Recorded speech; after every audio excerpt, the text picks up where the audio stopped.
आनंद स्वामी बोलो श्री सतगुरु महाराज, बोलो श्री निजानंद संप्रदाय सर्व सुंदर सार।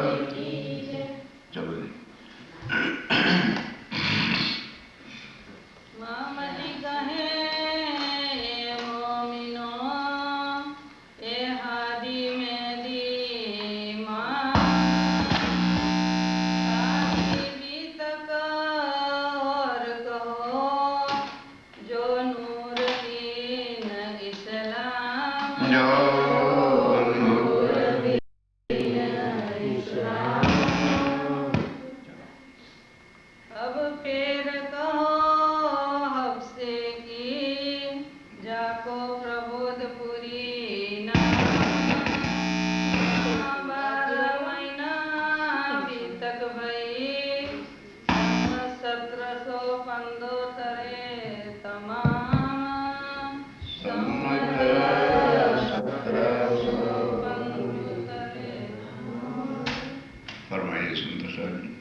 श्री महामती कहे मोमनो, एही हादी एही मेहंदी एही ईमान। जब हफ्से जेल में गए थे तो मैं राय ठाकुर थे। अब वहां पर हफ्से के अंदर रुदन कर करके तड़प तड़प कर अपने धनी को याद किया कि हे राज्य महाराज, मैं तो सुंदर साथ की सेवा के लिए सब काम कर रहा था। कोई मेरी पत्नी नहीं थी, बच्चे नहीं थे, केवल यही लक्ष्य लिया था कि सुंदर साथ की सेवा करूं इस संसार में पैसा कमाकर। तो क्या सुंदर साथ की सेवा का लक्ष्य भी गलत है क्या? लेकिन राज्य महाराज इनसे ये संसारी सेवा नहीं लेना चाहते थे, वो अखंड परम धाम की वाणी का इस तन में बैठ करके ही 14 तबक को मुक्ति का ज्ञान देना चाहते थे। इसलिए फिर जब उन्होंने अपनी दृष्टि से तड़प तड़प के यहाँ तक हो गया कि इस तन को मैं रख के क्या करूँगा जब मेरे धनी भी मुझको नहीं मिलते हैं, तब सांस भी छोड़ो सन अपना हाथ उठाया और ये जो सांस वाली नली होती है उसमें दबा दिया, खत्म हो गए। तब साक्षात राज्य ने दर्शन दिए और सारी भविष्य की बातें बताई। फिर युगल स्वरूप अक्षरातीत पूर्ण ब्रह्म उनके हृदय में बैठे। तो अब कहते हैं कि अब ये खाली मेराई ठाकुर नहीं है, क्योंकि जब अक्षरातीत उस तन में विराजमान हो गए तो उस दिन से बन गए प्राण, अब बने प्राणनाथ। अब उसको कुरान में हादी मेहंदी इमाम भी लिखा है। 1715 का पूरा वर्ष हफ्से में रहना पड़ा। क्यों? ध्यान से, जैसे ही हफ्से जेल में गए तो उधर कुतुब खान, सब जानते हो हिस्ट्री के हिसाब से कि पहले मुसलमानों का उस समय राज होता था और वो छोटी छोटी स्टेटें जो थी, राज्य जो थे, उन पर टैक्स लगा दिया करते थे। अब इधर वो जेल में गए, उधर कुतुब खान ने जामनगर के राजा को नोटिस दे दिया कि या आके तुम अकाउंट दो, नहीं तो ठीक नहीं रहेगा। अब वजीर तो हफ्से जेल में है, तो कौन आके अकाउंट देता? तो स्वयं राजा अकाउंट देने के लिए चला गया। फाइलों की खबर नहीं थी, साल उधर ही लग गया। और साल के बाद आए तब रानियों ने सारा कुछ बताया, तो राजा ने अब बड़ी आदर सहित उनको बाहर निकाला, भरी सभा के सामने क्षमा मांगी और फिर सिरों पाव, बिल्कुल जैसा राजा राजे के साथ व्यवहार करता है इस तरह से उनको जुदा हुआ। अब वो किताबें जो उतरी थी राज्य राय की वाणी को लेकर के बिहारी जी के चरणों में पहुंचे, यहां कल चल रही थी। अब बिहारी जी की और उनकी आपस में क्या वार्ता होती है उसको सुनो। एक किताबें जो वाणी की उतरी थी, कौन कौन? रास, प्रकाश अने खटुती। ये तीनों किताबें लेके बिहारी जी के चरणों लगे बिहारी जी के कदम। बिहारी जी के चरणों में आके शीश झुकाया, क्योंकि राज जी तो अंदर बैठे, तो अपने मुख से थोड़ा कोई कहता है कि मेरे अंदर राज जी महाराज बैठे। अब उस समय बिहारी जी महाराज तो धाम के धनी थे, गादी पर बैठे थे, जाके उन के चरणों में शीश झुकाया। बात अभी तक की करी। अब ध्यान देना, तब बिहारी जी ने पूछा, मेरा ठाकुर क्या हुआ, कोई कष्ट तो नहीं हुआ? कहने लगे, जी नहीं, मैं तो अपने धनी को याद कर करके रोता। उन्होंने स्पष्ट अंदर राज्य बैठे हैं तो झूठ थोड़ा बोलना किसी प्रकार का, तो कह दिया, मैं लिया पिया दिल से, धनी बैठे मेरे अंग, कि साक्षात मुझे राज्य महाराज के दर्शन हुए, उनसे मेरी ये बातें हुई, और वह धामधनी अब मेरे हृदय में साक्षात विराजमान हैं। और अब बिहारी जी आखिर गुजराती तो जानते थे, पहली 3 किताबें गुजराती भाषा में उतरी। अब उन्होंने जब देखा कि खटरूती के अंदर महाराज ठाकुर ने ब्रिहा किया है, रो रो के पुकारा है, हो धनिया अपन बैठे छे एक पुरी माहे। ये ब्रिहा कब का है? जब सतगुरुदेव चंद जी महाराज ने मुख पर कपड़ा डाल लिया था और जा करके उसी जामनगर के अंदर ही उनका सांवलिया ठाकुर भाई रहते थे, उसके घर चले गए थे। अब इधर सुंदर साथ उत्सव मनाते हैं, दिवाली आती है, होली आती है, सब पर्व आते हैं। अब सब सुंदर साथ एक जगह इकट्ठा हो रहा है, मेरा ठाकुर ही नहीं आते थे। तो उस समय राज्य से अर्जी गुजारते हैं, हे मेरे सतगुरु महाराज, आखिर मैंने ऐसा कौन सा पाप किया है? मैं और आप एक शहर में बैठे हैं, लेकिन मैं ऐसे नहीं आऊंगा, तुम्हें बुलाओ। फिर उसमें क्या आता है कि जब से हम परम धाम से निकले, तुम्हारे मेरे कई प्रकार की बातें हो चुकी हैं, मैंने सदा तुम्हें जीता है, मैं हारे नहीं तेरे साथ। भाई कुर्बानी है कि धनी अब भी तुम बुलाओगे तो मैं आऊंगी, वरना मैं नहीं आऊंगी। तो फिर जब कला जी के पास थे, किसने बुलाया? राज्य ने बुलाया। अब जब जेल में जाते हैं, फिर रुदन करते हैं, वो शाम प्यू प्यू करूं रे पुकारी। ये ब्रेहा जो है ये हफ्से जेल का। तो वहां पर कहते हैं, धनी ना आओ, तुम्हें आना पड़ेगा। आगे क्या था, तुम बुलाओ तो मैं आऊंगी। अब मैं बुला रही हूं, तुम्हें जेल में आके दर्शन देना पड़ेगा। मैं जानती हूं कि तुम्हें किस तरह से जीता जाता है। परम धाम से ब्रिज में आए, मैं जीती। रास में जो मैंने चाहा तुम्हें करना पड़ा, मैं जीती। और तुमने मेरा प्रणाम स्वीकार नहीं किया था, मैंने कहा धनी तुम्हें बुलाना पड़ेगा। ये दम है ना, राज्य को नाच नचाती है विभ्रांति। और तुमने बुलाया था, अब मैं कह रही हूं तुम्हें यहां आके दर्शन, जेल में ही आके दर्शन देना पड़ेगा। वो सारा जब पड़ा, तब बिहारी जी ने कहा, भाई ये वाणी अगर ध्यान से, सुंदर साथ जी, ये वाणी अगर सुंदर साथ में पसर गई, सुंदर साथ में ये वाणी जाहिर हो गई, तो मेरी पूजा कोई करेगा ही नहीं। क्योंकि फिर जिसको सत्य का ज्ञान मिल जाएगा, वो कहे कि झूठ के महाराज और गद्दियों की पूजा करेगा। इसलिए बिहारी जी ने कहा, तो काम गड़बड़ हो गया, मेरी गादी तो गई। उनको हर वक्त गादी की चिंता रहती थी। कहने लगे, अच्छा महाराज ठाकुर, आज सब सुंदर साथ के सामने तो ये बता दे, मुझे क्या मानता है? कहते हैं, ये को पूछने की बात है, आप तो हमारे धाम के धनी है। कहने लगे, ठीक है ना, मानते हो ना? कहते ये नाम मानता होता तो मैं आपके चरणों में दोबारा क्यों आता? कहने लगे, तो फिर ये बता, जब मैं और आप एक शहर में बैठे थे, तो रोता किसको रहा है? तो जो इतना वरिहा किया है खटुती के अंदर, किसको रोता रहा है? तो ये बता, तेरे रोने का श्राप मुझे पढ़ा है ना, बोलो इसके बदल में तुम्हें सजा क्या दूं। उन्होंने कहा जी 1 साल तो जेल काट दिया है तुम्हारी कृपा से, और जेल में भेजना चाहते हो तो भेज दो।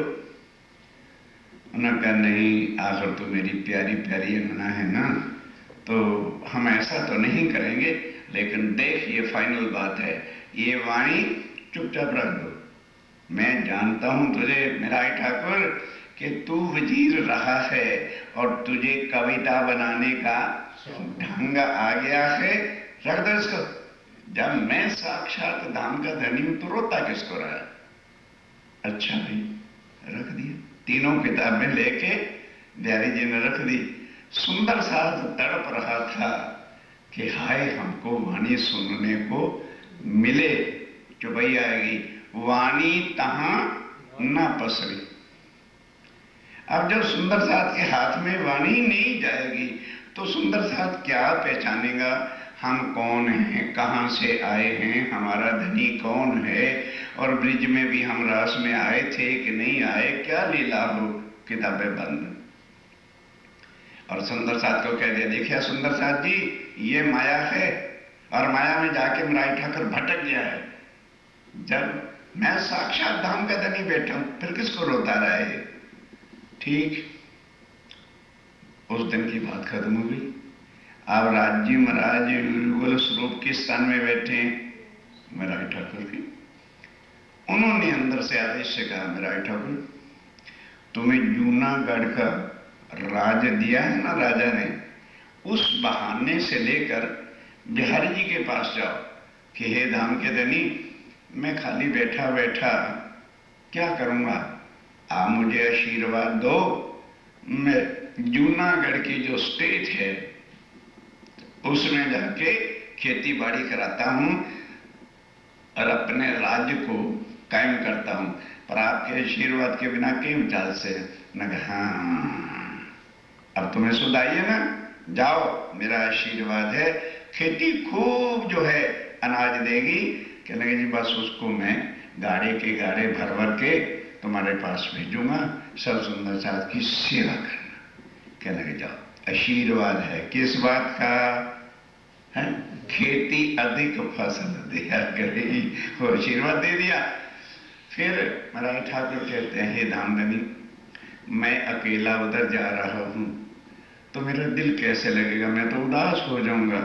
वो जो मेरी किताबें हैं ना वो मुझे दे दो। बिहार जी ने कहा शाबाश ले जा, ना रहे बांस ना सुंदर साथ वाणी देखेगा और ना उनको परम धाम की चिता लगेगी। धामधनी मुझे ही मानकर गादी की पूजा चलती रहेगी। चुपचाप मेरा ठाकुर स्वामी जी को किताबें दे दी, खबरदार यहां किसी को नहीं दिखाना। लेके अब ध्यान के साथ स्वामी जी चलते हैं कहां, जूनागढ़। तो जूनागढ़ और जामनगर के अंदर आज भी वो नदी है। अब आइए उधर फूलबाई जो पहली पत्नी थी, जिसके बारे में बिहारी जी ने कह दिया था या पत्नी को छोड़ो और या सुंदर साथ को छोड़ो, तो फिर मेरा ठाकुर स्वामी जी ने उसे वक्त कह दिया था आज से पत्नी को छोड़ा। तब फूलबाई चिट्ठी लिखती है, वो आज भी चिट्ठी छप चुकी है और गुजराती में सब जगह मिलती है कि हे मेरे प्राणों के नाथ, मैं तुम्हारे पर बहुत खुश हूं कि तुम एक स्त्री के मोह में ना आकर राज्य के चरणों को नहीं छोड़ा, और यदि मेरा तुम्हारा संबंध है तो मैं 6 महीने के अंदर अपने शरीर को छोड़ दूंगी, पर मेरी पाती को संभाल के रखना। मैं इसके बाद मेरी आत्म किसी ना किसी सुंदर से सुंदर कन्या के हृदय में बैठूंगी, और जब तक आप मिलोगे नहीं मैं भी कहीं शादी नहीं करूंगी। अब वही फूलबाई की आत्म जूनागढ़ के रास्ते में कुटिया गांव है, गांव का नाम कुटिया, उधर गुजरात, वहां महावीर नाम के एक साथी थे, उनके घर में एक लड़की थी 12-14 वर्ष की, उसमें आत्म में प्रवेश किया। तो अब उनके पिताश्री जब जब भी सगाई का, लगन का काम बात करते हैं तो कहती, पिताजी ना, मेरा लगन हुआ हुआ है, मेरा विवाह हुआ हुआ है, चिंता मत करो। हे पिताश्री, जब मेरे प्राणनाथ आ जाएंगे मैं आपको बता दूं। करते करते लड़की की आयु होगी 20-22 वर्ष की, और आज तो फिर लोग कुछ वो करते हैं लड़की को आयु के हिसाब से। उस समय बाल विवाह ही हो जाते थे। अब जब जब बहुत पिता ने, माता ने, सब ने जोर लगाया, कहने लगे बिल्कुल नहीं, मेरी शादी एक हो चुकी है। उनको पूर्व सारी बातें याद थी, आत्म थी, जागृत थी। अब ध्यान देना, स्वामी जी जब जामनगर से राजकोट जाते हैं तो बीच में नदी आती है। रात पड़ गई, पग यात्रा कर रहे थे, रात को वहीं नदी के किनारे ठहर गए कि सुबह नहा धो के आगे जूनागढ़ नजीक है, वहां मैं चला जाऊंगा। तो अब स्वामी जी सुबह उठे, नहा धो के तैयार हुए, तो लोग उस नदी का पानी पीते थे। तो तेज कोरी जी का पिता और वे गगरी लेकर के बर्तन नदी से पानी लेने जब आए तो दूर से तेज कोरी ने देख लिया कि ये मेरे प्राणनाथ, तो घूंघट निकाल लिया। तो पिता कहने लगे कि बेटा, अभी तो तेरा लगन नहीं हुआ, कुंवारी है तू, तो तूने घूंघट किससे निकाला है?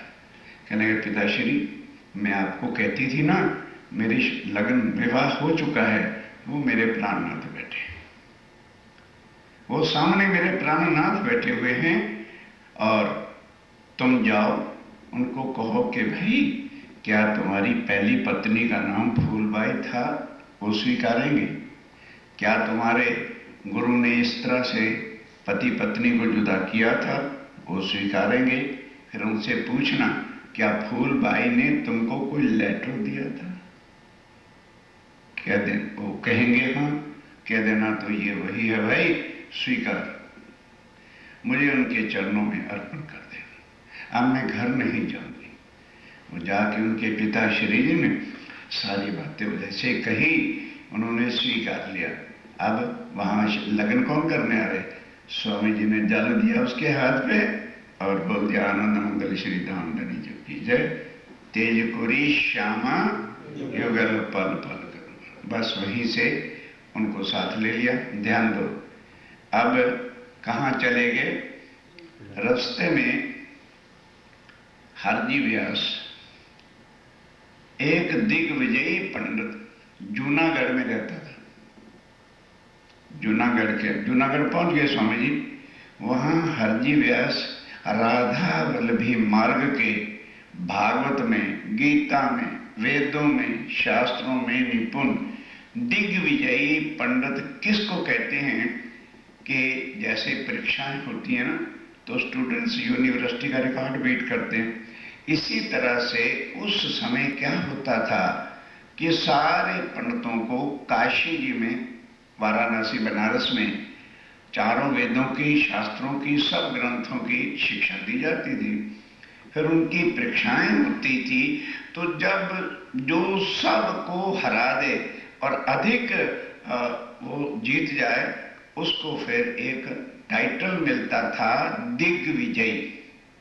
तो वो जो हरजी व्यास ब्राह्मण था, वो दिग्विजयी पद को प्राप्त करके वहां पर रहता था। अब क्या है, वो कांजी भाई जो पहले से स्वामी जी के पास सेवा कर रहा था, तो जब याद है ना, सेवा के लिए जो सामान ला रहा था, सब कुछ करके घर में रख रहा था।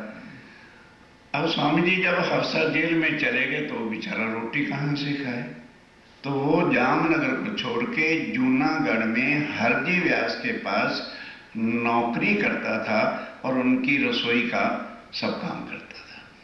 ठीक, अब जब स्वामी जी जूनागढ़ पहुंचे तो हरजी व्यास से मुलाकात हो गई।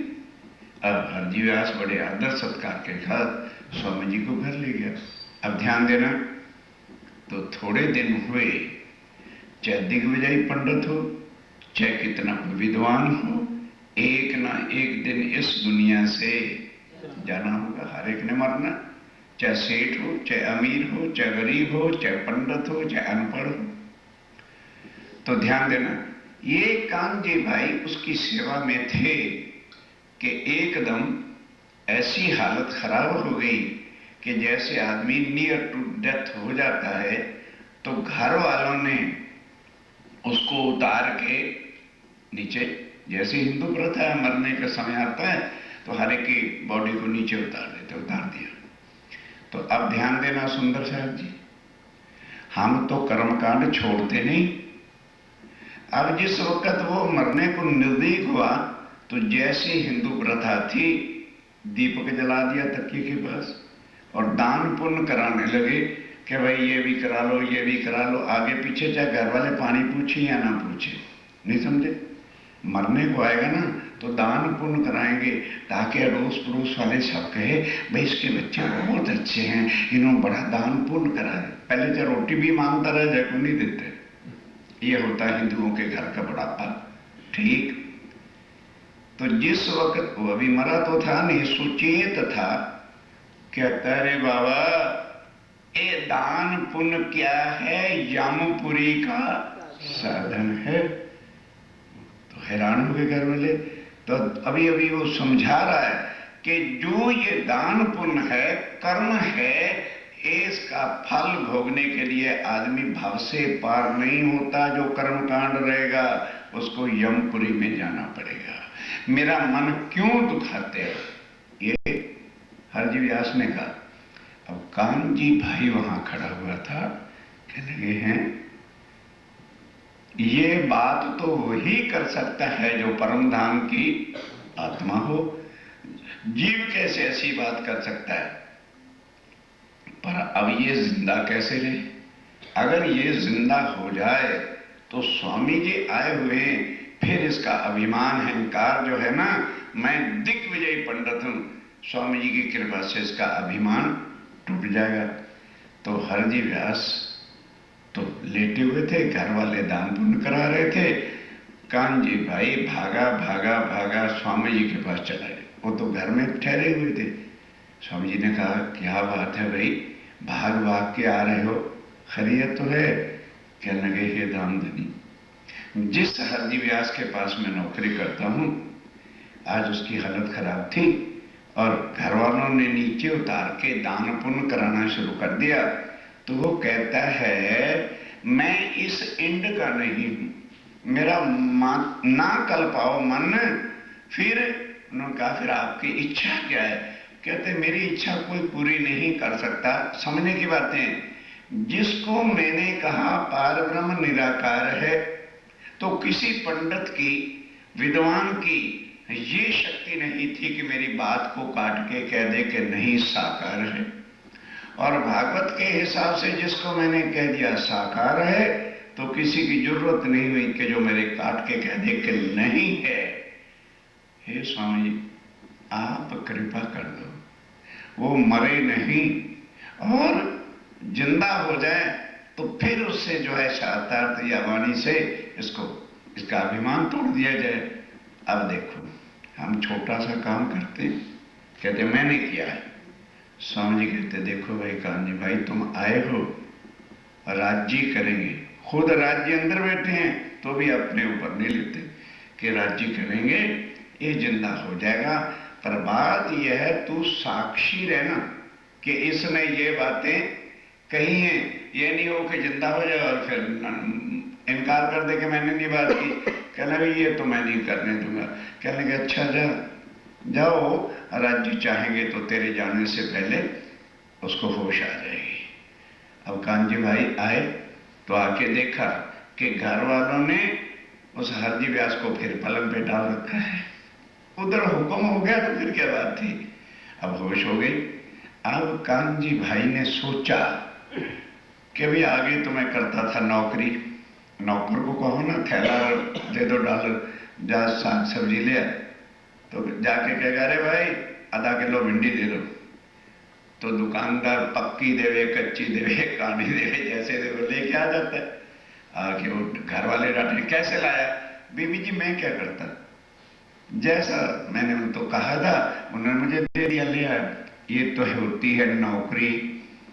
अब वो लगा सेवा करने, तो क्या करे, खेतों में चला जाए, ताजी ताजी बिल्कुल कोमल कोमल टिंडे, देसी तुरई और लौकी दूधी लावे और खूब ढंग से बनावे, छौंक लगावे, ताकि ये जल्दी से जल्दी ठीक हो जाए। अब जब ताजी ताजी वेजिटेबल होगी तो तंदुरुस्ती को, स्वास्थ्य को तो बट नेचुरल है, ठीक करेगी। तो एक दिन हरजी व्यास कहता है, ओ कानजी भाई, अगर कोई इस समय मुझे 1000 रुपया भी रख कर मेरे सामने पगे लगता तो शायद उसकी इतनी बड़ी भीड़ से भी मैं प्रसन्न न होता। मैं आज प्रसन्न हूं तेरी सेवा पर, जो तू मुझे रोज इस तरह की ताजी ताजी सब्जियां ला ला के खिलाता है, जिससे मेरा स्वास्थ्य ठीक हो गया है। इसके बदल में जो कुछ तू मांग, मैं तेरी इच्छा पूरी करूंगा, ध्यान दो। तो कानजी कहते हैं, हे हरजी व्यास महाराज, मुझे पूर्ण विश्वास है कि आप मेरी इच्छा पूरी करेंगे, और मैंने मांगना भी है, पर अभी नहीं। आप जरा और स्वस्थ हो जाओ, आपकी हेल्थ ठीक हो जाए, फिर मांग लूंगा मैं किस दिन, याद रखना मैं मांगूंगा अवश्य। फिर कुछ दिन और बीत गया, स्वास्थ्य ठीक हो गया, घूमने फिरने लगे हरजी व्यास महाराज, ठीक हो गए। जब तो फिर कहा, ले भाई कानजी भाई अब मांग ले।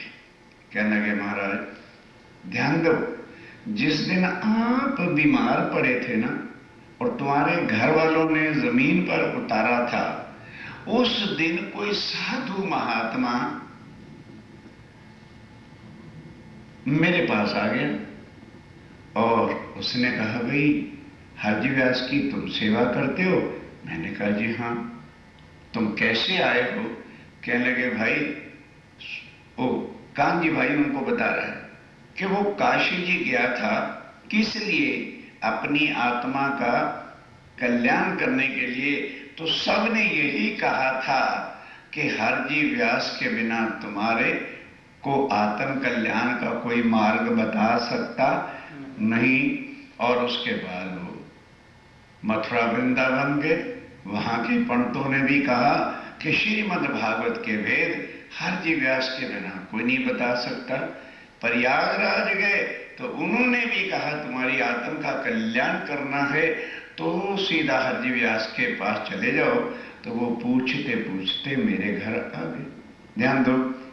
तब उन्होंने जब मेरे से पूछा तो मैंने उस साधु महात्मा से प्रार्थना किया था, ऐसा महात्मा तुम्हारी इच्छा तो पूरी हो जाएगी, पर किसी तरह कृपा करके कानजी भट्ट को जीवित कर दो, मरे नहीं वो हरजी व्यास को, तो फिर मैं तुम्हारी मुलाकात करा दूंगा। तो उस साधु महात्मा की कृपा ही से आप जीवित हो गए हो। तो वो कुछ चर्चा सुनना चाहता है, उनको चर्चा सुना दो बस, और मेरी डिमांड पर्सनल कुछ नहीं, मुझे कुछ नहीं चाहिए। कहने हरजी व्यास कहते, वाह भाई वाह कानजी भाई, एक तो तूने मेरे शरीरक सेवा किया और दूसरा मेरी आत्मा के लिए प्रसंग बना दिया। भाई हमारे पंडितों का तो काम ही यही है कि हर वक्त आने जाने वालों के संशय मिटाने और चर्चा सुनाने। जाओ उस साध महात्मा को अभी बुला के ले आओ। जिस तरह से एज लाइक आपने खेतों में जाकर हरी हरी ताजी ताजी सब्जियां ला के मेरी सेवा की है, तो मेरे पास ये खेत है किसका? किताबों का। हर प्रकार की किताबें, वेद शास्त्र पुराण गीता भागवत सब हिंदू धर्म के सब रखे। तो जिस ग्रंथ से वो साधु महात्मा कहेंगे ना कि मुझे चर्चा सुनाओ, उसी तरह से मैं सब रहस्य खोल के उसके संशय मिटाऊंगा। ठीक। अब कानजी भाई गए, स्वामी जी को कहा कि स्वामी जी अब आ जाओ, आज मौका हाथ आ गया है। कहने लगे, देखो स्वामी जी कहते हैं, देख खबरदार, मुझे वहां स्वामी जी ना करते रहना। तो मेरी जाके खाली मुलाकात करा दे, फिर ये ना चिंता करना कि मैं तले बैठा हूं तो तेरे दिल को गुस्सा आ जाए, हमारे धाम धनी और नीचे बैठे हैं और ये पंडित ऊंचा बैठा है। भाई उनका घर है, उनका आसन है, तू मुझे खाली मुलाकात करा दे, फिर मैं जानूं और तेरा हरजी व्यास जाने, देखते हैं क्या होता है। मैंने कहा जी ऐसा ही करूंगा। अब स्वामी जी, चुपई हाथ में है ना, अब स्वामी जी को लेके कानजी भाई हरजी के साथ मुलाकात कराता है। तब कांजी ने श्री जी सो, अरे भाई हो गया है तो श्री जी सो आके कहा, वो साथ लेके चल रहा है ना, चलिए हाँ पढ़ो पढ़ो। कराए दिया मिला, हाँ श्री जी सो कराए दिया मिलाप, स्वामी जी को लाके उनसे मुलाकात करा दी। मिलते ही सुख उपजा, किसको? हरजी व्यास को। बड़ी खुशी हुई कि ये आ गए हैं। स्वामी जी ने भी देखा कि अच्छा धर्माचारी बना बैठा है, ठीक है, आके चरणों लगे स्वामी जी। बड़े बड़ाई ना करें, बड़े न बोले बोल, हीरा मुख से कब कहे लाख हमारा मोल। इतनी नम्रता, श्री राज्य महाराज अक्षरातीत उस तन में बैठे, वो आके पगे लागे। पूछी खबर इन उनको, जब सुंदर शाह जी चौपाई सुनोगे तो बात पकड़ में आएगी। पूछी खबर इन कौन? हरजी व्यास। उन कौन? स्वामी जी को, क्योंकि उनके घर आए हैं तो हरजी व्यास ही तो पूछेगा। आओ साध महात्मा, तुम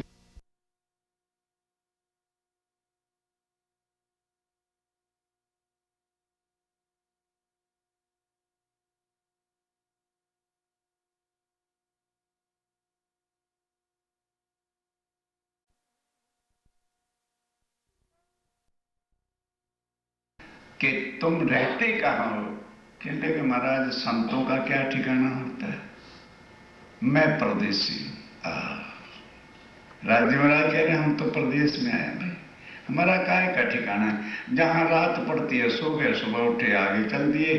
मैं तो एक परदेसी आदमी भटकता फिरता था कि मेरी कोई आत्मा का कल्याण करे। काशी जी गया तो वहीं आपकी महिमा थी, हरिद्वार में गया तो आपके लोग गुण गा रहे थे, मथुरा वृंदावन गए तो आपकी महिमा थी, प्रयाग, ये चार ही खास हिंदू के स्थान थे कि बस फिर जहां जाऊं लोग यही कहें कि आत्म कल्याण करना है, तो हरजी व्यास के बिना कोई भी ज्ञान सुना सकेगा नहीं। और उस दिन मैं पूछते पूछते आया तो ये आपका जो सेवक कानजी है, इन्हें कहा भाई ऐसे करो, परमात्मा से प्रार्थना करो, और वो जीवित हो गए तो मैं चर्चा सुना दूंगा। तो मैंने उस पार ब्रह्म के चरणों में प्रार्थना की कि मेरी आत्म के कल्याण हरजी व्यास जो है जिंदा हो जाए, तो उनकी कृपा से आप जिंदा हो गए। भले साध तुम आए, एक एक शब्द सुनो, बड़ा इंटरेस्टिंग विषय।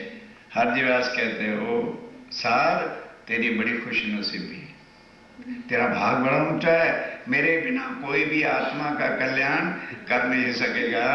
मैं चर्चा सुनाऊं तुमको, कहने लगे भाई मैं हरजी व्यास इनको जो है कानजी भाई को शब्द दे चुका हूं, अब तुम ये बताओ किस ग्रंथ की चर्चा सुनना चाहते हो। जिस तरह से मैं तेरा कोई संशय बाकी नहीं रहने दूंगा, जो भी तुम प्रश्न कहोगे मैं सब प्रश्नों का उत्तर देगा।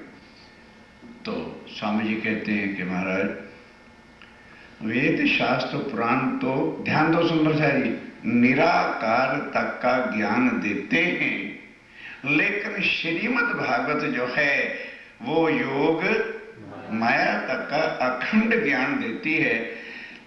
इसलिए कृपा करके मुझे श्रीमद् भागवत की चर्चा सुनाओ।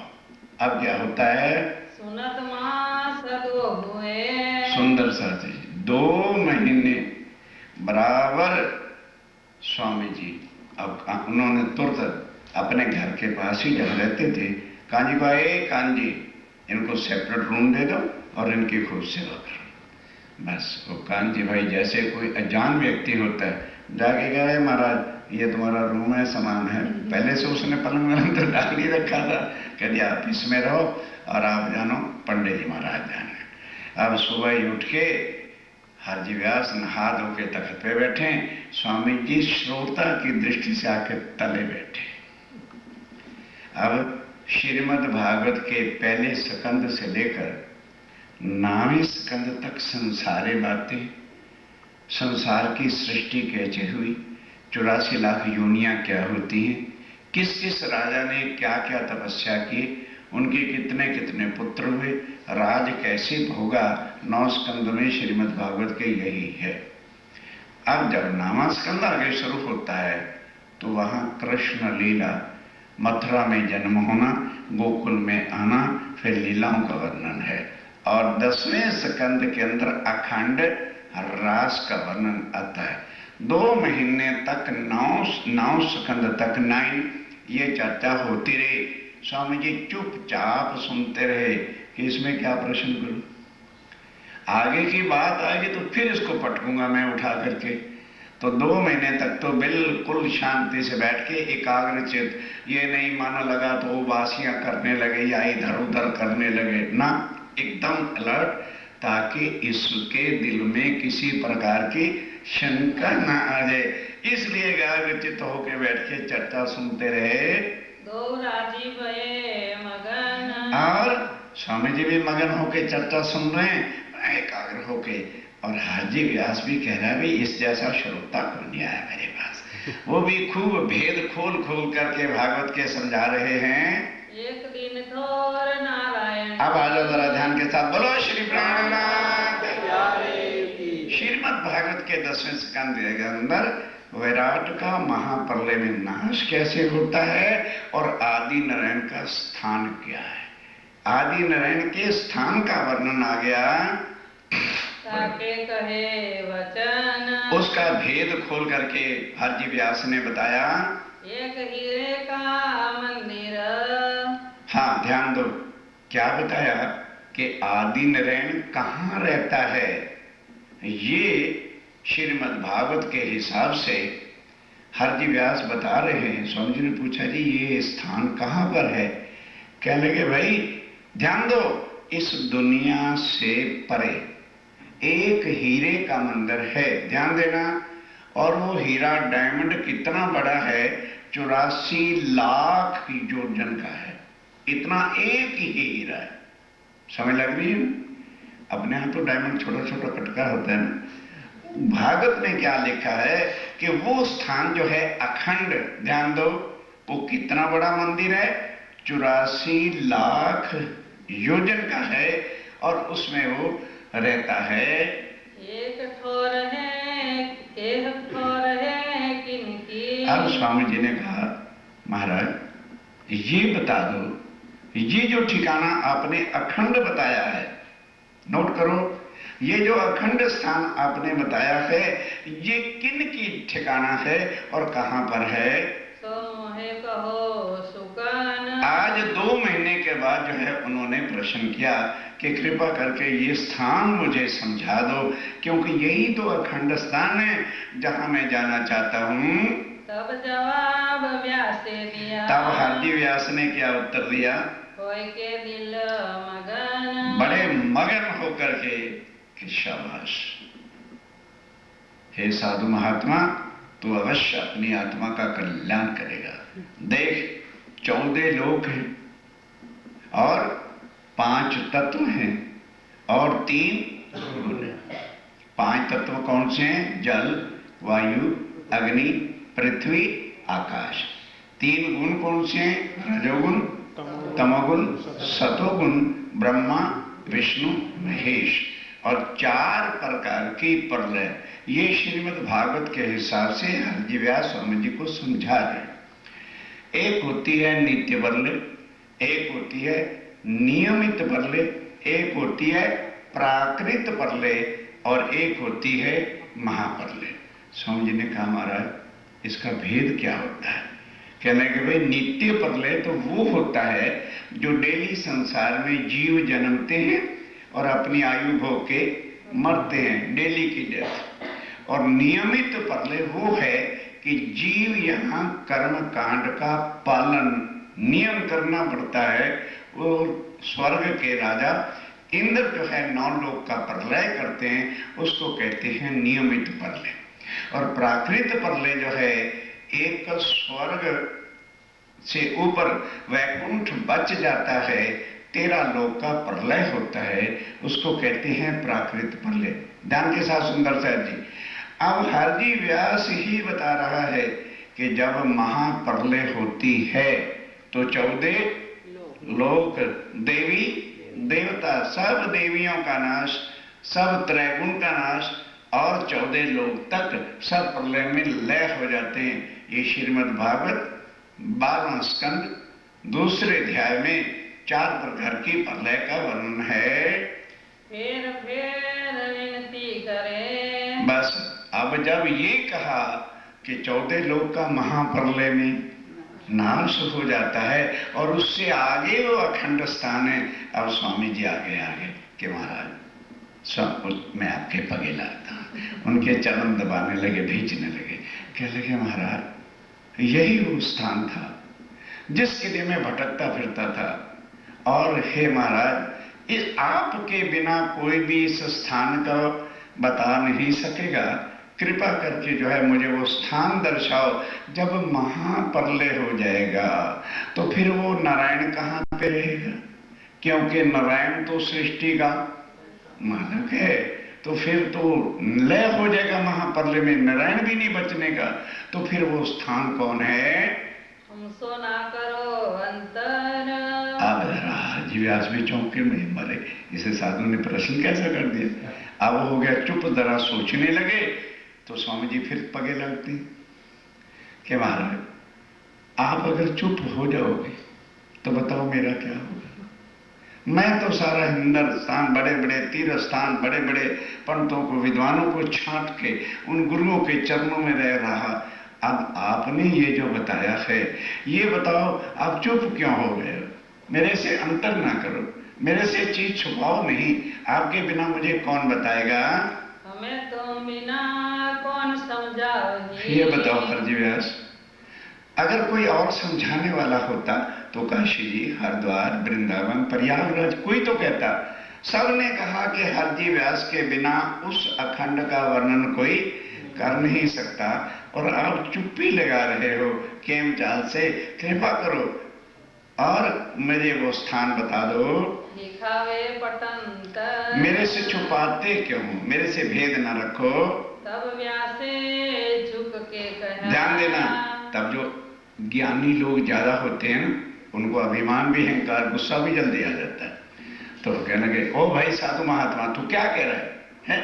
मैं को तेरे से छुपाने के लिए हूं, 2 महीने हो गए मैं तुझे इतने प्यार से कथा सुना रहा हूं और तुम कहते छुपाते हो, मैं क्या करूं? जिन मूर्खों ने ये ग्रंथ लिखे हैं उन्होंने नहीं वो स्थान लिखा। अब बताओ, ये होता है अभिमान हरजी व्यास को, और सबको गालियां देने लग गया कि ब्रह्मा की भी अकल मारी हुई थी, ये लिख दिया तो आगे जगह नहीं लिखी, ये ले पढ़, भागवत देख ले। मैं कहां से तुझे बताऊं कि वो कहां पर है? जो ग्रंथ में लिखा है उसी को तो मैं वर्णन करूंगा। तब कांजी ने कहा। तब कांजी ने क्या कहा? ध्यान देना, जो अंधविश्वासी सुंदर सा आदमी है, अब कांजी भाई स्वामी जी से कहता है, ध्यान दो कि स्वामी जी ये अक्षर का ठिकाना तो नहीं बता सका, जरा अक्षरातीत की बात तो पूछ देखो। जो अक्षर के स्थान को नहीं बता सकता वो अक्षरातीत का क्या बताएगा? आज स्वामी जी को आया जोश, क्या जवाब करत है? वो कह रहा है स्वामी जी इससे अक्षरातीत का परम धाम के बारे तो पूछे, देखिए भले क्या उत्तर देता है। सुने इनके मुख विख्यात। जरा इनके मुख से सुने तो सही, ये परम धाम के बारे में क्या ज्ञान जानता है, क्योंकि दिग्विजयी पंडित अपने को कहलाता है। आया जो ससुरी जी को। हाँ, अब आया ससुर में जोश आया, पहले तो दिया धक्का, किसको? कांजी भाई को। कहने लगे मूर्ख तेरी अकल पे भी पत्थर पड़ गया, जो अक्षर में ही छका पड़ा है तो अक्षर का ठिकाना क्या बताएगा? और अक्षर की बात जो बता नहीं सकता वो अक्षरातीत के परम धाम का क्या वर्णन करेगा? क्या इसमें है, क्या रखा है इसके अंदर? जब रीस करके कहा। जब स्वामी जी ने जोश में आकर के ये बात कही, श्री जी ने सुकान। तब कहते हो हरजी व्यास कान खोल के सुन ले, मैं तेरे पास कथा सुनने नहीं आया था, मुझे उस पार ब्रह्मक्षातीत ने भेजा है तेरा कल्याण करने के लिए, क्योंकि जिस दिन तेरे घर वालों ने जमीन पर डाला था तो तुमने कहा था एक हाम लेके मैं मर रहा हूं, अगर दान पुण्य ना कराओ और मेरी हाम को मिटा डालो, कि जिसको मैंने हां कही कि परमात्मा निराकार है, तो किसी ने मेरी बात को काट के ये नहीं कहा कि नहीं, और अगर मैंने हां की तो ना किसी ने की, तब ये कांजी भाई ये इनके हां में ठहरा हुआ था, इसने आके बताया, मैंने उस परमात्मा से पार ब्रह्म से विनती की, उनकी कृपा से तू जिंदा हुआ और उन्होंने मुझे भेजा है तेरे अहंकार को तोड़ने के वास्ते। मैं तेरे पास भागवत सुनने नहीं आया। और जाको मैं हाँ कही, तूने बोल यह बात कही थी कि नहीं, कि जिसको मैंने हां कही है उसको काट करके कोई ना नहीं कह सका। अर्थात भारतवर्ष के अंदर जितने भी बड़े बड़े विद्वान हैं, महाराज हैं, गादी निशीन है, किसी ने मेरे बात को काटा नहीं, ताकि नानक ही तीन, और उस बात को ना नहीं की, किसी की शक्ति नहीं थी कि मेरी बात को काट सके। इस वास्ते गुमान भान, इस वास्ते तेरे अभिमान को, गुमान को, अहंकार को तोड़ने के वास्ते मैं भेजा तुम पर संयम। एक कांजी भाई को मैंने भेजा था कि जाओ राजी की कृपा से ये जीवित हो जाएगा, पढ़ते चलो। हमको बढ़ाए हक ने, हमको पठाए उस अक्षरातीत, तब अक्षरातीत पार ब्रह्म ने मुझे हुक्म दे करके तेरा अभिमान तोड़ने के लिए भेजा है। तुमको राखे तीन, और उन्होंने ही, किसने? पार ब्रह्म ने ही तुम्हें जिंदा रखा है। इतनी भी बात अंदर साक्षात राज्य बैठे हैं, इतनी भी बात अपने ऊपर नहीं लेते, कहना उसी पार ब्रह्म अक्षरातीत की कृपा से तू जीवित भी हो गया है। जिन पर मेहर भगवान की, जिन पर उन पार ब्रह्म की अक्षरातीत की कृपा हो जाती है, गुमान भान करे रोशन। सबसे पहली कृपा वो क्या क्या करते हैं कि अहंकारी आदमी के अभिमान को तोड़ते हैं। ये सबसे बड़ी कृपा होती है। जब अहंकार अभिमान किसी का टूटता है तभी फिर वो निर्मल होना शुरू होता है। तब व्यासे वचन कहे, तब अब ध्यान देना, अब अभिमान टूट गया, तब व्यास हाथ जोड़ के क्या कहता है?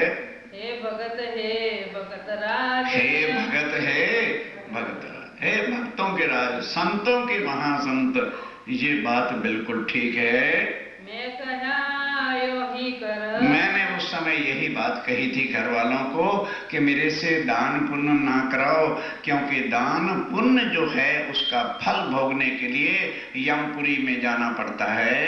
मेरा अर्थ था इनका, मेरा अर्थ इसी मतलब के लिए था और ये ठीक था। आज दिन तक मेरे प्रश्न का उत्तर कोई नहीं दे सका।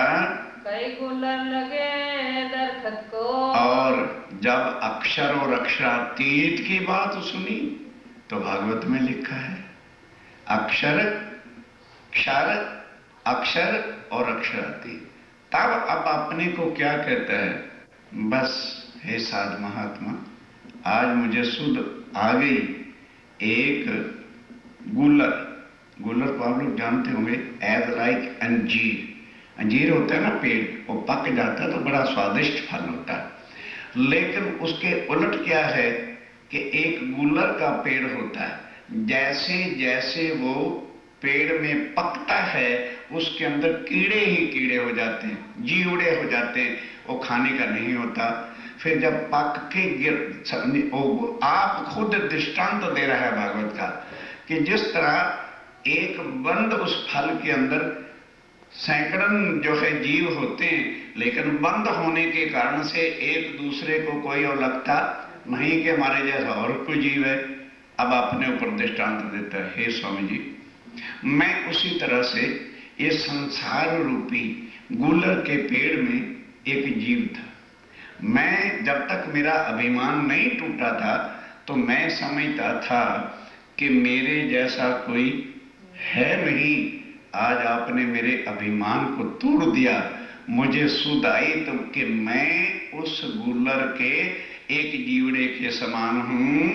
सो आज मैं छोड़े हथियार। तो हे स्वामी जी, आज मैं छोड़े हथियार। क्या कोई रिवाल्वर और गन से लड़ाई हो रही थी? ये मेरे हथियार। पंडितों के हथियार क्या होते हैं? ग्रंथ। ये अब मैं आपके चरणों में रखता हूं, क्योंकि ये जितने भी ग्रंथ हैं कोई भी भाव सागर से पार का ज्ञान दे नहीं सके। आगे तुम्हारे सब आपके चरणों में मैंने धर दिए। अब मेरे ऊपर कृपा करके उस अखंड स्थान जो है उसका जो है ज्ञान समझा दो। तुम हकीकत भेजे, तुम तहकीक भेजे हक ने। बेशक जो है मेरे का कल्याण करने के लिए मेरा अभिमान तोड़ करके वो परब्रह्म अक्षरातीत ने आपको मेरे पास भेजा है। आए मेरे सबब, और मेरे ही कारण से आप जूनागढ़ आए हो। मोको बताओ तुम। हम ध्यान देना, एक एक शब्द सुनो। कृपा करके वो जो आपने अक्षर का और अक्षरातीत का स्थान बताया है वो आप मुझे दर्शाओ कि मैं वहां कैसे जा सकता हूँ। जो राह मुस्तकीम, वो जो अखंड परम धाम का, मुस्तकीम उर्दू का शब्द है, अखंड परम धाम का मार्ग रास्ता है, वो मुझे रास्ता दिखाओ। मैं तो कछु ना जानत। मैं उस अक्षर और अक्षरातीत के अखंड स्थान के बारे में मुझे कुछ भी ज्ञान नहीं है, मैं नहीं जानता। मुझे दिखाओ अजीम, वो अखंड जो परम धाम में स्वामी जी वो मुझे दर्शा दो, ताकि मैं भी जन्म मरण से छूट करके भवसागर से पार हो जाऊं। अब स्वामी जी कहते हैं सुंदर सा जी, अक्षर ब्रह्म की वासना थी, तब बताया कि भाई आदि नारायण का यही स्थान है। 14 लोग, 5 तत्व, 3 गुण के कण कण के अंदर जो है वो आदि नारायण महाविष्णु श्री कृष्ण का रूप सबके कण कण में है, जो गीता में लिखा है कि अर्जुन क्षरा सर्वाणी भूतानि, जब विराट का स्वरूप दिखाया ये वो है। इससे आगे क्या है?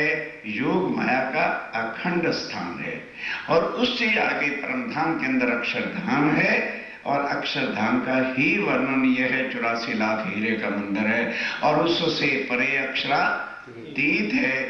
बस फिर उसको तारतम दिया स्वामी जी ने। सबसे पहले किसको तारतम दिया? हरजी व्यास को। बस जब ये काम हो गया, अब now come to the point. उधर क्या हुआ कि वो जो जामनगर का राजा था वो टैक्स ही चुकाने नहीं गया। साल के बाद हर स्टेट वाले को टैक्स। अहमदाबाद में कुतुब खान मुसलमानों का राजा था, वो टैक्स नहीं चुकाने गए उसके जो है जामनगर वाले। तब उन्होंने लिख के नोटिस भेज दिया कि फलां तिथि तक पिछले 6 वर्ष का जो टैक्स बाकी है चुका दो, नहीं तो इस डेट को हम तेरी स्टेट के ऊपर जो है आक्रमण करेंगे और तेरी स्टेट का नाश कर देंगे। ध्यान देना, हम कहते हैं राज्य महाराज क्या करते हैं। अब राज्य महाराज किसके तन में बैठे हैं? राय ठाकुर के। उन्होंने देखा कि भाई अगर वो आक्रमण कर देगा तो जामनगर में तो अपने सुंदर साथ बैठे हैं, ये नहीं होना चाहिए। अंदर से हुक्म दिया राय ठाकुर, जल्दी चलो आज ही वापस और जामनगर चले जाओ। वहां का वजीर मर चुका है, सारा टैक्स का गड़बड़ हो गई है, तुम जाके स्वयं एप्लीकेशन दे दो और जामनगर का वजीर बन के सारा बोझ अपने ऊपर ले लो। सुंदर साथ को कष्ट नहीं होना चाहिए।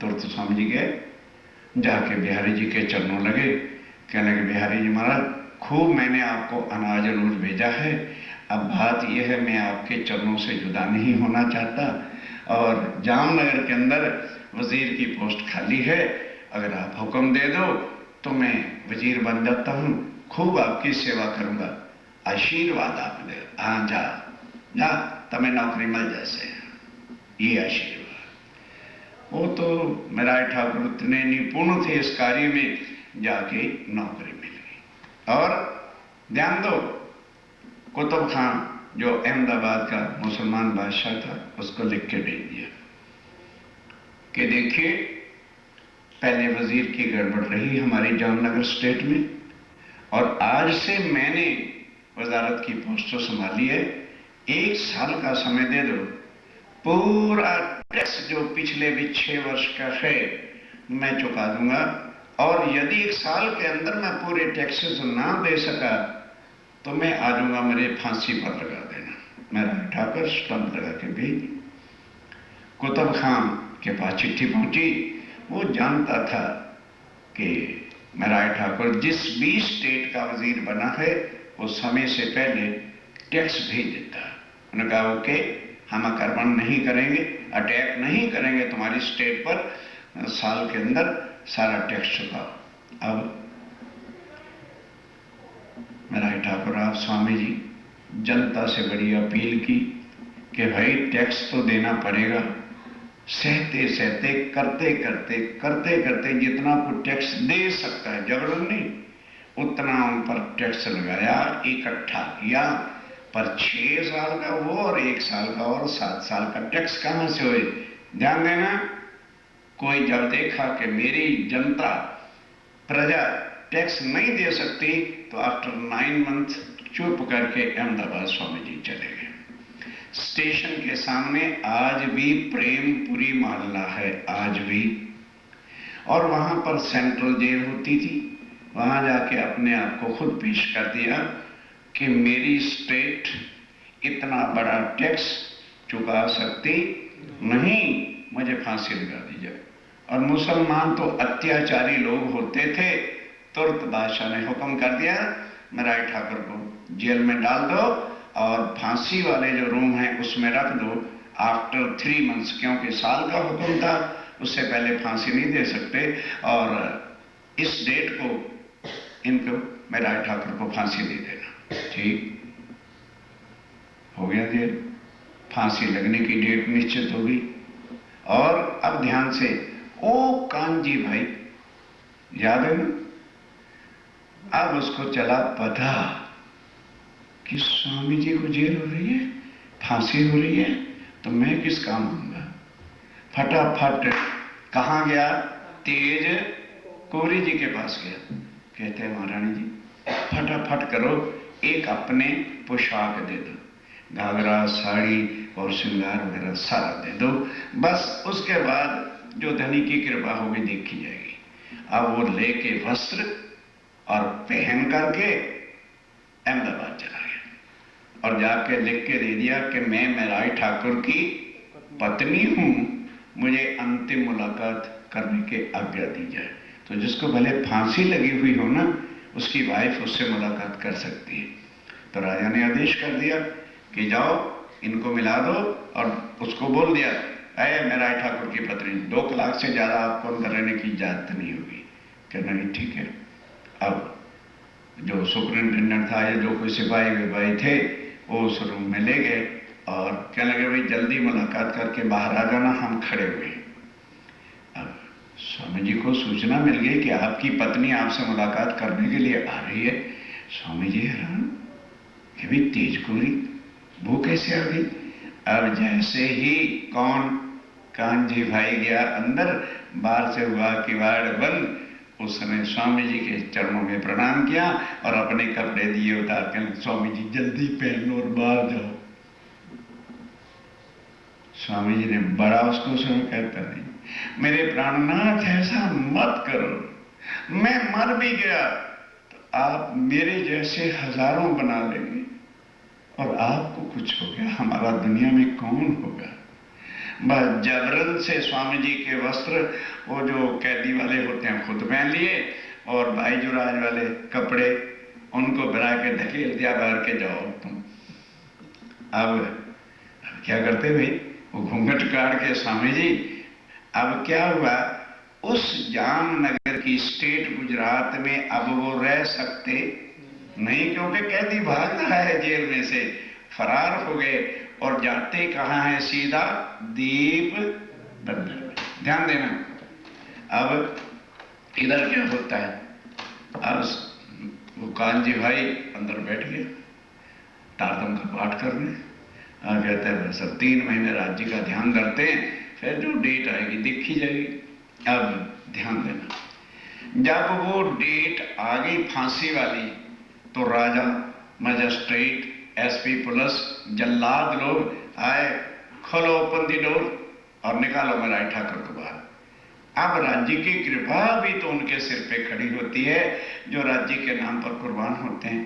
तो एकदम राज्य की कृपा से क्या हुआ कि कांजी भाई का रूप मुल्लाओं जैसा बन गया और वो कुरान की आयतें करने लगा।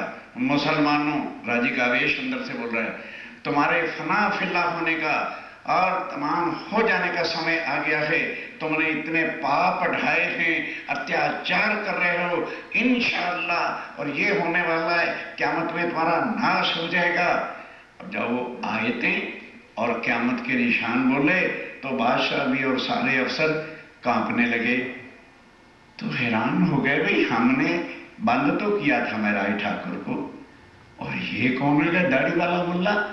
तो कहने लगे हजूर हमारी बादशाह हमारी गलती को माफ कर दो, अब आपका हुक्म क्या है, हम कहाँ आपको पहुंचा दें। कहने पहुंचाना कहाँ है, मेरा घर जामनगर है, आपको पता नहीं, रथ मंगाओ और मुझे जामनगर छोड़ के आओ। तब बादशाह ने टोकरियां मिठाई की, फल की भी भेंट की और उन्हें बिठा के कहाँ पहुंचा दिया, जामनगर चले गए। अब तेजपुरी ने पूछा, अर्धांगिनी ने भी, वो कहाँ पर है। कहने महाराज चुप रहो, भी कुछ नहीं। स्वामी जी कहे दीप बंदर, और फिर अब दीप बंदर स्वामी जी पहुंच गए। बाद में तेजपुरी भी उनके पास पहुंच जाती हैं। फिर कहो श्री जी की, अब श्री जी का क्या हुआ ध्यान से सुनिए। जो अब यहाँ से जागनी का कार्य स्वामी जी शुरू करते हैं। कोई संसार का झगड़ा पकड़ा था ही नहीं। अब चले, सबसे पहले कहाँ गए जागनी के लिए, दीप बंदर में पहुंच गए। अब किस तरह दज्जाल जो है अर्चने डालता है, अब किस तरह से स्वामी जी फिर भी जागनी का काम करते चले जाते हैं। तो कहो मुकाम और ठाम, किस किस मुकाम में जगह पर गए, कैसे कैसे पहुंचे, क्या क्या माया ने युद्ध किया और कैसे कैसे सुंदर साथ की जागनी हुई। जब जाम वजीर विदा रही, जब वहां से विदा हुए, देख कसाला दुख, दुख का कसाला फांसी के तख्ते तक पहुंच गए तो फिर और बड़ा दुख क्या होता है। हुक्म हक सुबान, तब श्री राज्य महाराज का हुक्म हुआ, अब ये पावे सुख। बस अब परम धाम की वाणी का प्रचार करो और सब सुंदर साथ को, आत्मा को जगाओ, अखंड सुख की प्राप्ति सुंदर साथ को हो। तब गुजरात से आए दीप में, तब गुजरात से चल के दीप बंदर में आए और वहां पहुंच गए। वापी के पास ही जो है दीप वर्धमन है, भाई साथी जयराम के घर। ध्यान देना। तो सतगुरु देवचंद जी से एक अपना सुंदर साथ था जिसका नाम था जयराम भाई, वो वहां पे रहता था। अब मराई ठाकुर को स्वामी जी को पता था कि ये हमारे सुंदर साथ का घर है। उसका एड्रेस पूछ करके उसके घर में पहुंच गए। उठे मिले आनंद सो, ध्यान के साथ, कौन, अरे भाई जिसके घर गए वही तो उठेगा। जयराम भाई जो था उठा, मिला और कहता क्या है, समय से ध्यान से सुनना। बड़ो सुख पायो देख कर, जयराम भाई मेरा ठाकुर को देख, अरे उन्हें क्या पता भाई राज्य महाराज इनके अंदर बैठे हुए। तब उनको देख करके उठा, पगे लगा, गले लगाया, कुशल लगा पूछने, हाल चाल पूछने लगा। कौन, जयराम भाई पूछने लगा कि जी समाचार ठीक है ना, आप किस काम के लिए यहाँ पर पधारे हो, मुझे सेवा बताओ। तब जवाब दिया श्री जी ने, तब स्वामी जी ने क्या उत्तर दिया, हम आए तुम्हारे काज, हम तुम्हारे काज है, मेरा कोई काम व्यक्तिगत नहीं, तेरी आत्मा को जगाने के लिए आया हूँ। हमको भेजा हक ने, मुझे श्री राज्य महाराज ने भेजा है। हुक्म दिया श्री राज्य महाराज ने हुक्म दिया कि जाकर के जयराम भाई को माया से निकालो, परम धाम की याद कराओ। तारतम लेके तो ये घर बैठ गया और ये सुध बुद्धि भूल गया है। चलो राज जो सतगुरुदेव चंद जी ने हमको रास्ता बताया है, उस रास्ते पे चलने के लिए, चलाने के वास्ते मैं तेरे पास आया हूँ। हुई चर्चा इन समय, इस समय चर्चा हुई श्री देवचंद्र जी सोले के ध्यान के साथ। उस समय से लेके आज स्वामी जी को आवेश चला, जोश आता है। कहने लगे जयराम भाई तू ये बता, सतगुरुदेव चंद जी जब चर्चा सुनाते थे तो मैंने जिस दिन तारतम लिया था, तू मेरे से भी पहले का सुंदर साथ बना हुआ था, तुमने सतगुरुदेव चंद जी को पहचाना भी था, धामधनी करके माना भी था। तो ये बता क्या इसीलिए जाना था? हैं? ये बता, ये जो पीतल की गगरी, वो क्या करता था, आगे लोग होते थे ना, पीतल पुराना इकट्ठा करके कूट कूट करके गगरियां बना के बेचा करता था।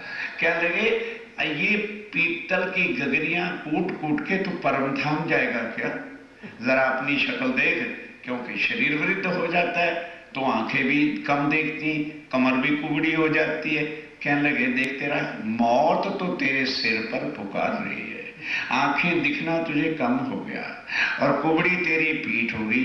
सारा दिन लोहे के ऊपर रख के तू पीतल कूटता है, क्या तेरा पेट अभी भरा नहीं क्या?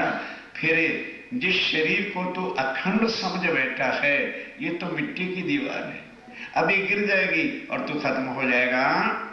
कबलों का सा कूटेगा, कब तक जो है पीतल कूटता रहेगा, कांसा और बर्तन बेचता रहेगा? क्या परम धाम से गगरिया बेचने के लिए तो आया था? कबलो हथौड़ा आयरन, और कब तक हथौड़ा पीटेगा बैठ करके तू? कबलो घर में बैठेगा, और कब तक इस घर में बैठेगा जो कहता है मेरा मकान, मेरी पत्नी, मेरे बच्चे, क्या ये तेरे हैं? जरा आंखें तो खोल ले। आई सिर पर क़यामत रोशन, मौत तेरे सिर पर आके खड़ी है, तो 70-75 वर्ष का बुढ़ा हो गया है। ये मुगदाद 14 तबक, ये मुर्दार, ये 14 के 14 तबक की दुनिया का महाप्रलय में नाश हो जाना है, जिसको तू अखंड घर और अखंड अपनी इच्छाएं बनाए बैठा है। कछु शर्म न आई हक की, बस अब ये टांट कसते हैं कि हाँ संसार का जीव कोई इसके अंदर भूल जाता है तो उसका कोई दोष नहीं। तू परम धाम की आत्म होके सतगुरुदेव चंद जी की पहचान करके भी यहाँ पर बैठा हुआ है, तुझे शर्म नहीं आई क्या? तुम कहावत गिरो खास, और खास परम धाम की आत्माओं से अपनी गिनती गिरते हो कि मैं परम धाम का मोमिन हूँ। बहुत दिन मुर्दार में, इतने दिन हो गए तुझे घर में रहते रहते, पीतल कूटते कूटते, क्या अभी तेरा पेट नहीं भरा क्या? तुम किया गुजरान, और तुम गुजरान किया, तुमको माया की खबर है ये क्या है? कहते बिल्कुल तेरी वह हालत हो गई है। ध्यान देना सुंदर सा जी, इतना स्वामी जी फटकारते हैं, आज तो किसी को एक शब्द कह जाए तो रूठ के घर बैठ जाते। कह लगे बिल्कुल तेरी हालत कुत्ते की तरह से हो चुकी है, कि जैसे कुत्ता होता है उसको तुम जितनी रोटी खिला लो पेट भर जाएगा, आंखों की तृष्णा मिटती नहीं, इतना खा खा के फिर जंगल में चला जाता है और उल्ट देता है पेट में, तो उतना ही टिकना है जितना टिकना है। फिर जब पेट खाली हो जाता है, ध्यान दो, तो जंगल में वन में जानवरों की सूखी हड्डी उसको ले आता है और पग में दबा करके हड्डी को, सूखी हड्डी को खाता है। तो हड्डी तो होती है सूखी, तीखी होती है। जब वो कुत्ता खाता है तो उससे उसके मुख के अंदर का मांस, बाछें जिसको कहती है, फट जाता है। तो फिर वो खून चूसता है और क्या समझता है कि हड्डी में से ये खून आ रहा है।